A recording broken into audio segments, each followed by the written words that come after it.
It started in a month. First of all, the turning radius already is, hate to say it, way better. It's way easier to get this thing out of your garage. Oh my god, it's already, you can tell that's just way heavier. Let's get the boost gauge up. So here's the Kawasaki H2. This is the new 2025 Panigale V4S. No electronic suspension. Electronic suspension. MSRP is going to be listed right here for this bike. This bike costs this much. This has self-healing Kawasaki, that like metallic paint. This has that Ducati red paint. Full titanium Acra exhaust. Full titanium Van Diemen exhaust. Tuned by BT Moto. Tuned by Ducati with the full warranty still intact. Gigantic Ducati screen, new for 2025. Tiny little screen that Kawasaki came out with in 2020 or 2019, whatever. V4 motor, inline 4 with a supercharger. Hydraulic clutch. Brembo front and rear. Brembo brakes front and rear. Naturally aspirated. Boosted. The horsepower number for this bike is listed right here. The horsepower number for this bike is listed right here. I own this Kawasaki H2. I do not own this Ducati V4. You can come to Ducati Cleveland, ride it for yourself. Full Öhlins electronic suspension, only an Öhlins shock in the rear. Cheap Kawasaki. Full electronic Öhlins steering dampener. Full Öhlins electronic steering dampener. Sound check of the Panigale V4.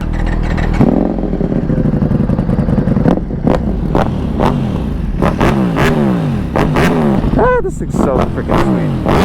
Alright, let's go take my Kawasaki H2 for a ride just after riding the Ducati V4. The H2 has had a cult following for such a long period of time. And that's a big reason why I keep this bike. People know what this bike is. It's not just another run-of-the-mill sport bike.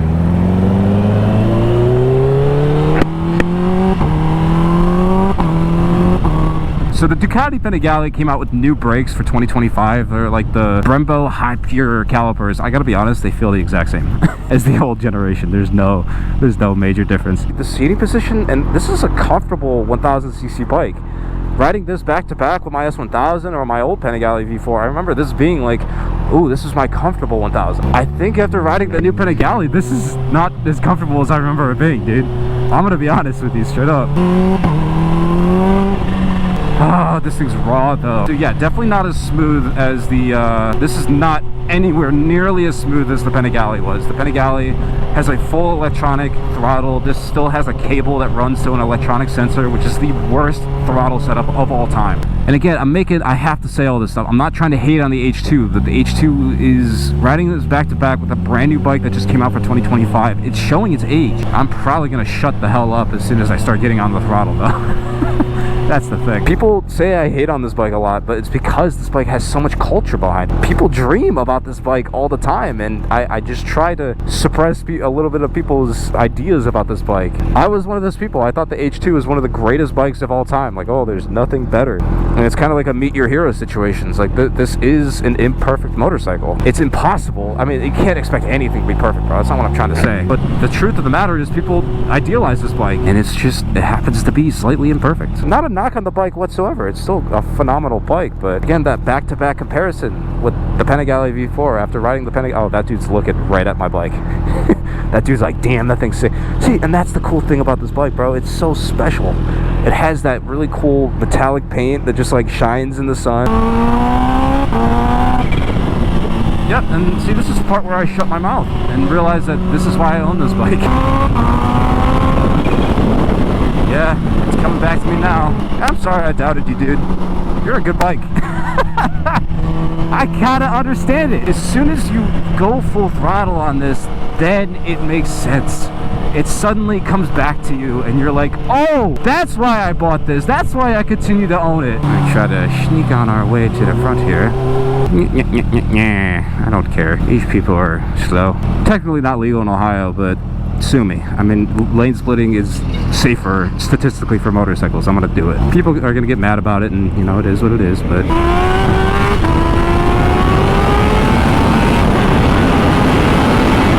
Jesus.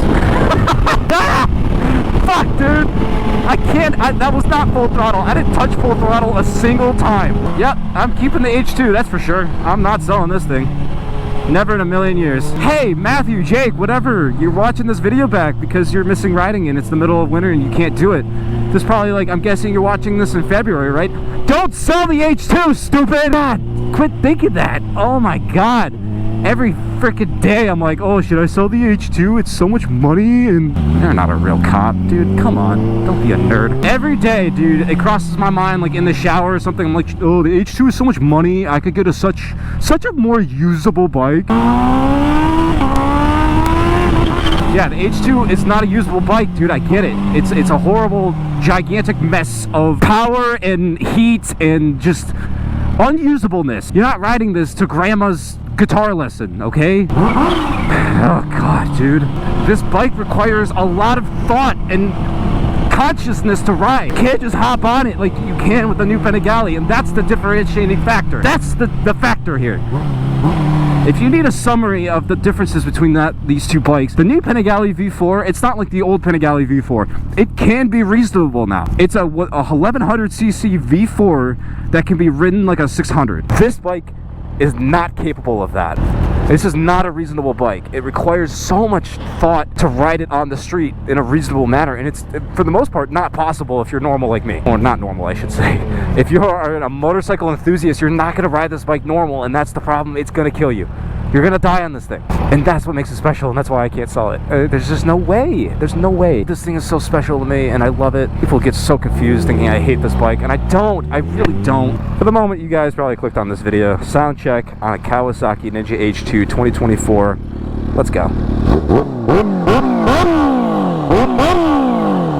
Barely hear the supercharger anymore with that exhaust. So the little secret that I wanted to share with you guys today, I actually have ordered here a new 2025 Panigale V4. I was told by the manager here at Ducati that this is the one that has my name on it. I don't think it literally has my name on it, but regardless, this was supposed to be my 2025 Panigale V4, all fully built, ready to go if I had the money for it today. Here is the crux of my issue of what I want to talk about today. I already have 2 new bikes ordered for next year. I have a 2025 Panigale V2, and I have a 2025 Yamaha R9. Now behind me is the 2025 V4 that Ducati ordered. And so my question is, I already own 3 bikes. I have my Supermoto, I have the MT-07, and I of course have the H2. I don't wanna own 6 bikes, bro. And let alone, I gotta be honest, having that much money invested in bikes, invested by the way, not a great term. I'm not sure how I feel about that idea. I think it's a tad bit irresponsible. I mean, spending this much money on bikes in the first place is a little bit financially irresponsible, but at the end of the day, I love bikes and there's nothing better than them. And so it's worth the money to me, but at the same time, I don't want to own that many. I'm battling in my head right now. Which orders do I cancel? Do I cancel the R9 and the V2 and get this awesome Panigale V4 and make it my own and slap my name on the title and all that jazz? Or do I go with the middleweights and do the ultimate middleweight comparison between the R9 and the new V2? I just worry that I'm gonna end up buying those bikes and maybe perhaps not enjoying them as much as I thought I would. While the Panigale V4, I of course just took for a ride and really thoroughly enjoyed riding that bike. I don't know. And since we have technically our Panigale V4 sitting right here, I figured like what would be the harm in at least looking at it, right? Still has the same throttle that the new V4S has. The only difference is it has aluminum, cast aluminum wheels instead of the forged aluminum ones, so they're a tad bit heavier. And it has these just regular set it and forget it forks, which, to be honest, considering my last Panigale V4 and what happened with that bike, I'm not talking about the accident, by the way. If you guys remember earlier in the year last year, I hit an object in the road on my old Panigale V4. That event knocked that bike out of commission pretty much the entire season. And as soon as I got that bike back, I put 600 miles on it, and then of course the crash happened, and we all know how that goes, or how that went. So I would definitely get the base model over an S, even though the S, I like the little black piece right there. Looks a little bit meaner. Has the electronic suspension, is lighter. I just think that the base model is just, I can't justify spending that much money on a motorcycle. I really do like the V4. They've made this bike a lot more rideable, and man, I would love to own one. These things are pretty cool, man. Beginning in terms of just sheer quality between these two bikes. I mean, you have that shiny metallic paint. You can literally see my feet right there. You have the Kawasaki H2's clean metallic paint with self-healing properties versus the Ducati V4's paint. It's gonna win every single day. I mean, self-healing paint alone, that's a pretty deciding factor right there. The Ducati V4 is a lot cheaper in this comparison, by the way, just for a heads up. This is a base model V4 as opposed to the V4S that we were looking at earlier. So both of these bikes have fully set it and forget it suspension. The difference is the H2 does have a little Öhlins rear shock right there, but besides that, the suspension on these two bikes are gonna be pretty comparable. The H2 is quite considerably slightly heavier, but does have the advantage of being supercharged. It has a boost gauge and all of that. Problem is with the H2 has always been to me the fact that this bike doesn't come with an intercooler from the factory. And so on hot days, particularly pretty much on any day over 65 degrees outside with a higher level of humidity, this bike is going to struggle when pushing it to its limits. There have been people well documented that have melted down the top end air boxes on these bikes. The person outside right now, 650E, who you can hear revving those bikes, can attest to this. People melt these bikes down when pushing them like a naturally aspirated bike. And so the V4 is going to have the advantage of being able to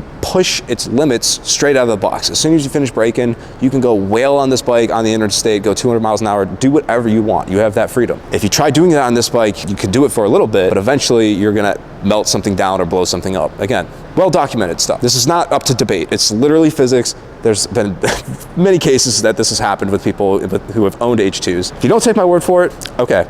You don't have to, bro. Like, you're gonna have your own opinions, but at the end of the day, this is facts. This bike needs an intercooler in order to operate like a naturally aspirated bike. To me, that doesn't really matter as much anymore because I quit riding these bikes like a maniac that I kind of can be sometimes. The H2 in a lot of ways taught me how to ride a super sport bike. You're not meant to go wailing down 200 miles an hour everywhere that you go. What I like about this bike is it makes you look around, check your surroundings, make sure that nobody else is around before doing something stupid, and then you can have your fun, and then you slow down, and then you can do it all over again. It's what keeps it novel, and that's what keeps it fun. But it's just nice knowing that on the Panigale, you don't have to worry about stuff like that because you're not restricted by the bike, you're only restricted by your mind, which is again, a big reason why I have a set it and forget it plate on this bike. No flip plate. Of course, everybody's super upset about the fact that the Panigale V4 lost its single-sided swing arm. After taking this bike out for a ride and riding it around, ripping on it, honest to God, I get why they got rid of the single-sided swing arm. Riding this bike back to back, there is something intrinsically unbalanced about a single-sided swing arm on a motorcycle. I don't think that they belong on track-centered motorcycles like the Panigale V4. This is the previous gen. While it looked really cool, I can confidently say that there is just something about having a double-sided swing arm that is more convenient while riding it around. It's also more convenient for maintenance because as much as people think that single-sided swing arm like this is super convenient for maintenance because you think it's just one bolt. You just pull the wheel off, right? No, that bolt right there is being held down by the force of God. And you need freaking power tools in order to get it off. Ask Jason over here, who works on them for a living.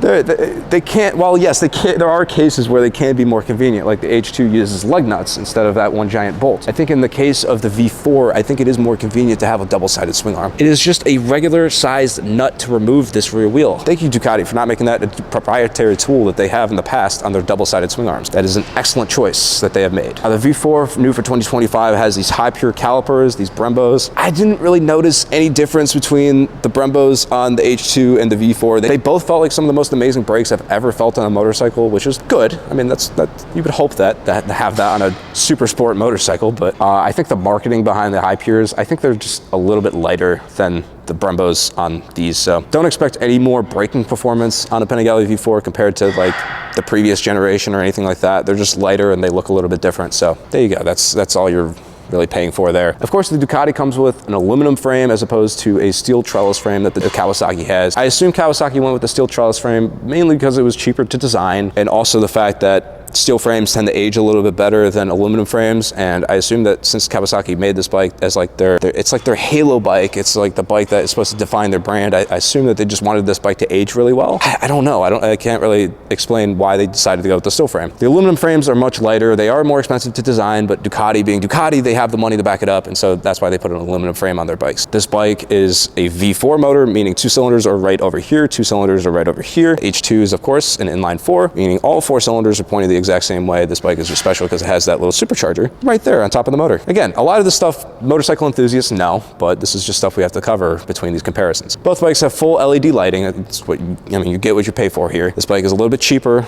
than the H2. The Ducati comes with a full 2-year warranty. The H2 only comes with a 1-year warranty. Ducati also offers an exhaust system that is completely covered by warranty. If you purchase the underbody or undertail exhaust, you're completely covered under warranty. You can add up to like 5 extra years or something ridiculous like that. The H2 on the other other hand, typically once you tune these bikes and something blows up, you might be out of luck. I don't know. I really hope nothing happens to mine. So again, if you're spending a lot of money on a motorcycle, you kind of want things to be protected under warranty. You know what I mean? Maintenance on these bikes, the H2 is of course one of the easier bikes to work on in my opinion. The V4 is going to be more difficult. However, both of these bikes need valve maintenance requirements at 15,000 miles. And also about the H2, this is something less talked about that when people own these bikes, is they need to have the turbine inspected on these bikes, which those clearances have literally, it's like macrometers of adjustments. And so usually you need someone who is certified to work on bike to have your not only your valves checked, but also your turbine inspected as well. Again, if you want to take the risk and check all that stuff yourself on a $30,000 bike, by all means, brother, I'm not stopping you. V4 also does need valve services at 15,000 miles. These still do have Desmo valves, and so you're gonna have those valves checked by a professional, probably around 15,000 miles. There's just too many electronics on this bike to be able to do them by yourselves at this point. Yeah,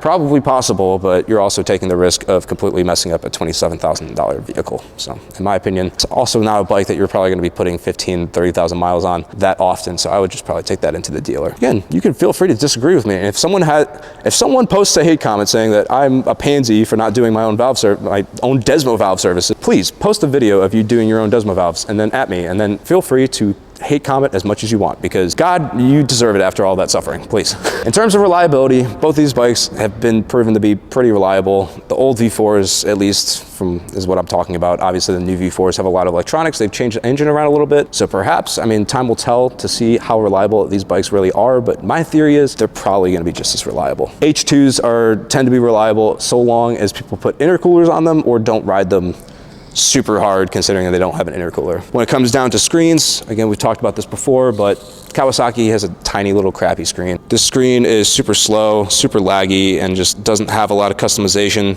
It only has 2 power modes, which is the rain mode and just normal mode. So there's no smoother power mode. You either get all of the power or none of it. The V4, obviously, this is a 2025 model, just brand new updated. I was briefly playing around with the electronics earlier, but this is absolutely a bike that you can ride with all of the electronics off. And I'm glad that Ducati kind of changed that for this year. They've obviously made this bike a lot more rideable, and I can appreciate that. You can ride this bike like a 600 if you truly want it to be. If you turn all the electronics off and keep it in like a smoother power band or like a smoother power mode, then yeah, you could ride this bike like a 600. The H2 is like riding a bull. It rides you. It's not gonna, this bike it's class of its own.